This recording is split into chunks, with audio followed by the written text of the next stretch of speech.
Bonjour. Beaucoup de jeunes partis de l'Afrique pour les études en Europe arrivent et par manque de suivi se retrouvent parfois à suivre un chemin qui ne leur est pas destiné. Soit parce qu'il n'y a pas de suivi, soit tout simplement parce que ils ont fait le mauvais choix depuis le début. Pour la plupart, malheureusement, ils arrivent à soutenir, c'est-à-dire arriver soit en troisième année pour ceux qui ont un cycle triennal, c'est-à-dire 3 ans et plus 2 ans, soit pour ceux-là qui ont un cursus de 6 ans ou de 5 ans, ils se retrouvent à soutenir sans jamais avoir fait un plan de carrière ou alors sans jamais s'être posé des objectifs clairs. Parce que voyez-vous, lorsque vous arrivez sur un territoire nouveau pour vous, comme par exemple en Italie, vous voulez réussir, alors apprenez à vous fixer des objectifs bien clairs, et ce, à l'échelle d'une année, et ce qui vous permettront, c'est-à-dire ces objectifs-là, de voir plus clair au-delà des simples cours que vous recevez à l'université. J'ai encore parlé d'une année, comme je l'ai dit dans l'une de mes vidéos, lorsque vous arrivez en Europe, la première année justement vous sert à ça, de vous intégrer, parce que malheureusement lorsqu'on parle d'intégration, l'Africain le comprend toujours comme, c'est-à-dire ça fait peur à l'Africain quand il entend intégration. Il a l'impression qu'on lui demande d'abandonner ce qu'il est, ce qu'il mangeait surtout, pour embrasser ce que l'autre offre. Non, l'intégration ce n'est pas ça. Ne confondez pas. Pour ceux qui ont étudié linguistique, ils comprendront ce que je suis en train d'expliquer, parce que il y a une différence entre l'assimilation et l'association. L'assimilation, c'est lorsque vous perdez de votre culture pour embrasser carrément la culture de l'autre, de l'étranger. Et pourtant, dans ce contexte, moi, je vous parle d'une association, un certain type d'association qui voudrait que tu gardes ta culture, mais tu embrasses pour pouvoir embrasser mieux la culture de l'autre. Pas forcément parce que tu veux t'approprier de sa culture, mais parce que tu veux offrir, dans le meilleur des mots, de ce que toi, tu as comme richesse. Parce que lorsque par exemple, tu pars de l'Afrique, tu sais que chez vous, vous vivez comme ci, comme ça, mais tu arrives dans un contexte où tu veux partager, tu veux imposer ce que tu vis, ce que tu sais, ce que tu connais à l'autre, mais c'est difficile si tu ne connais pas sa culture. C'est pourquoi il est important de s'intégrer, très important de s'intégrer. Alors, dans ce même contexte, comment est-ce que toi, étudiant, tu peux te comporter? Dans la mesure où tu décides que voilà, tu veux par exemple faire médecine, tu arrives, tu as décidé que tu veux devenir médecin, par exemple,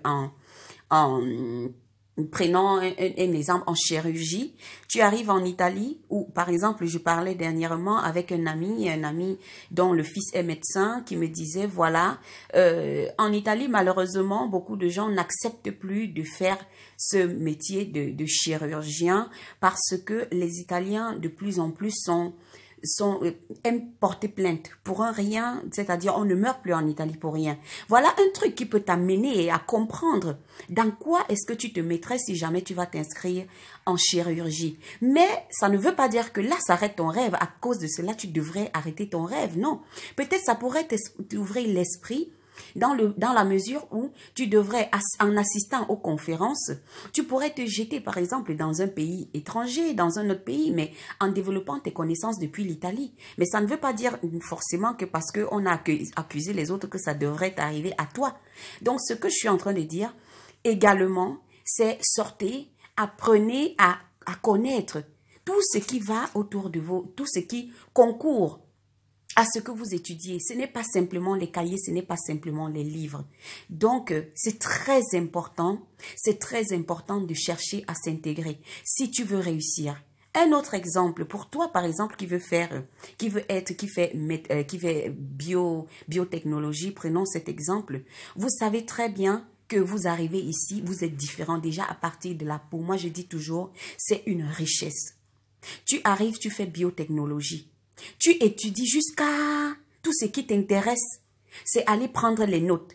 Mais tu oublies qu'au-delà de ça, chaque année, tu devrais chercher à comprendre où est-ce que je voudrais arriver. La première année, voilà, j'ai cherché à comprendre comment ça fonctionne. J'ai compris quelles sont les opportunités d'emploi pour ceux qui sur place voudraient terminer avec leurs études et travailler en Italie? Quelles sont les opportunités d'emploi à l'extérieur?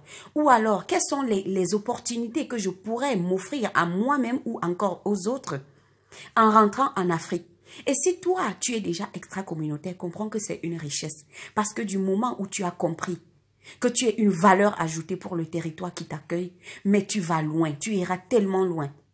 Parce que rien que pour cet exemple que je prendrai, tu as en deuxième année, tu décides que voilà, j'étudie parce que je voudrais être ceci, cela.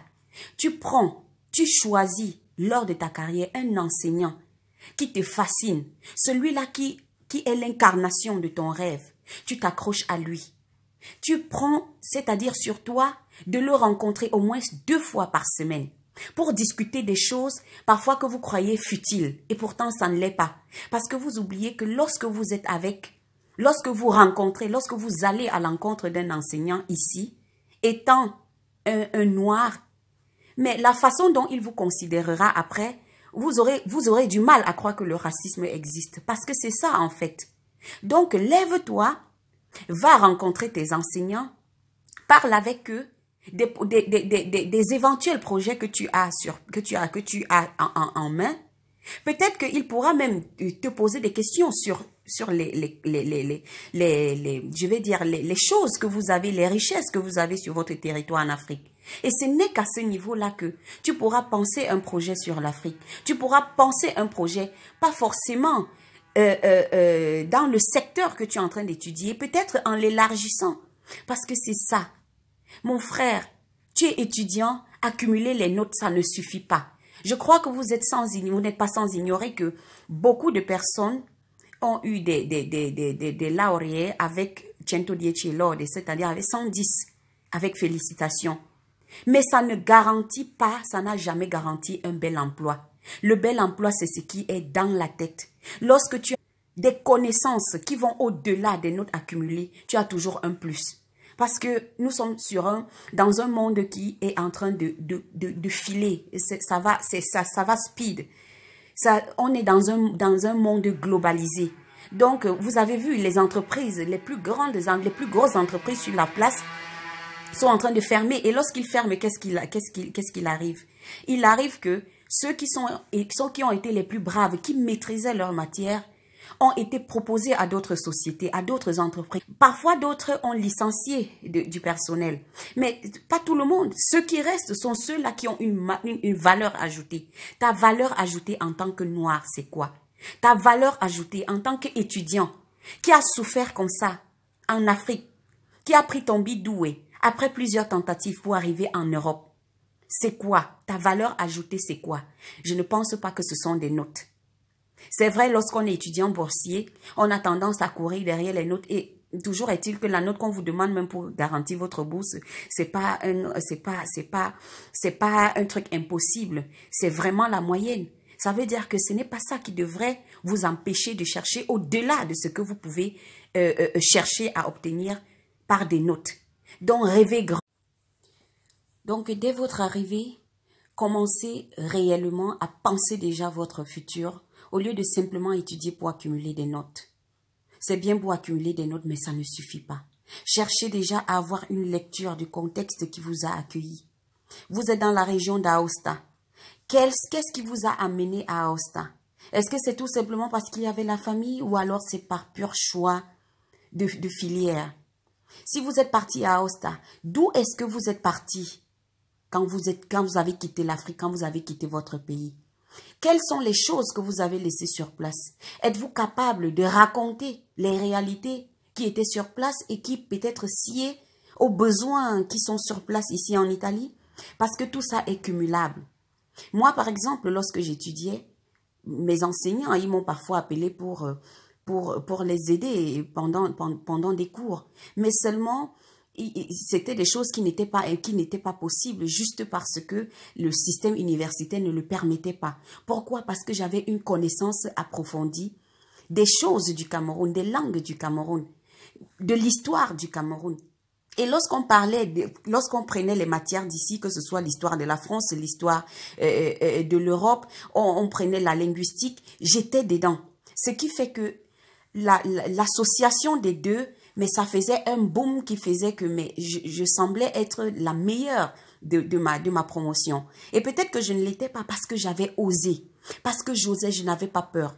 Donc ce que je vais vous dire, n'ayez pas peur parce que votre destin vous appartient. Votre rêve est entre vos mains et c'est à vous de le rendre réalité.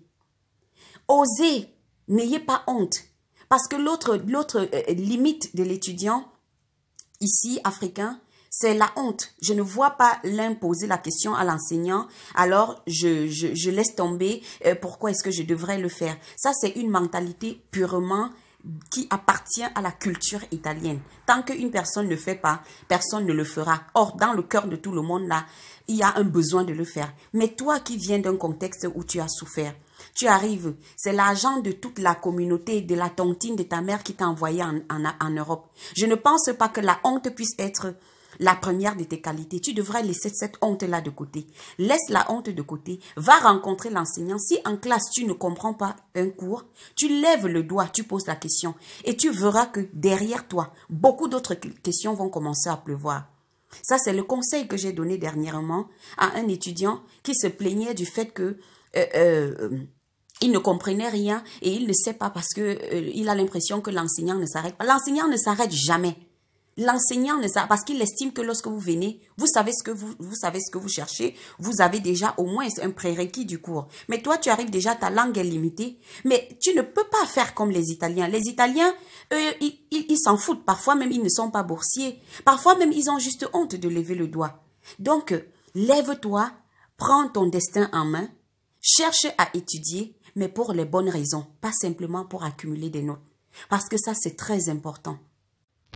Donc, chers étudiants, dès vos débuts, ayez le goût des challenges. Provoquez votre destin. Surtout, soyez audacieux. Soyez audacieux. Si vous savez vraiment sur quoi vous comptez, soyez audacieux. Rencontrez les enseignants. Allez aux journées portes ouvertes. S'il y a des conférences, ne manquez pas. Présentez-vous pendant les journées d'orientation. S'il y a des journées de présentation de nouveaux cours, allez-y. Apprenez à lire. Lisez. Parfois, vous voyez là sur des murs de l'université, que ce soit au rectorat, il y a des affiches où on propose par exemple des partenariats, où on propose des bourses d'études pour aller faire des expériences à l'extérieur. Apprenez à lire. Allez sur ce qu'on appelle la baqueca. Allez, lisez. Parce que là, sur les murs des universités, il y a souvent des informations très utiles. Pour toi qui penses que les notes suffisent, laisse-moi te dire que ça ne suffit pas. Parce que tout ça se passe dans la tête. Lorsque tu approches une personne, tu lances une conversation, on ne te demande pas quelle note tu as eu en mathématiques appliquées ou alors en marketing des réseaux. On ne te pose pas cette question. On t'écoute parler et on comprend quel peut être ton niveau d'adaptation. Parce que c'est ça. Vous devez être capable de vous adapter à un contexte différent de ceux dans lequel vous avez grandi. Donc, soyez concentrés, soyez focus, sachez mettre les petits plats dans les grands et surtout jamais l'inverse. C'était votre coach et mentor sur les réseaux sociaux, la seule et l'unique femme, celle que j'ai d'étudiants, des problèmes d'étudiants, des situations que les étudiants vivent en Europe sur les réseaux sociaux. Miss Michel, qui s'occupe des problèmes d'orientation, d'immigration, d'éducation, d'information et d'intégration en Italie. Toujours là pour vous servir. Si tu n'étais pas abonné, s'il te plaît, fais-le maintenant. C'est fait? Merci. Like, aime. La prochaine vidéo arrive d'ici peu. N'oublie surtout pas que je serai toujours là si tu veux répondre aux questions que je poserai parfois sur ma plateforme YouTube, ou alors si toi-même tu as des suggestions à me faire, si tu veux me proposer des sujets, fais-le directement dans la barre des commentaires. Merci et à la prochaine. À me faire, si tu veux me proposer des sujets, fais-le directement dans la barre des commentaires. Merci et à la prochaine.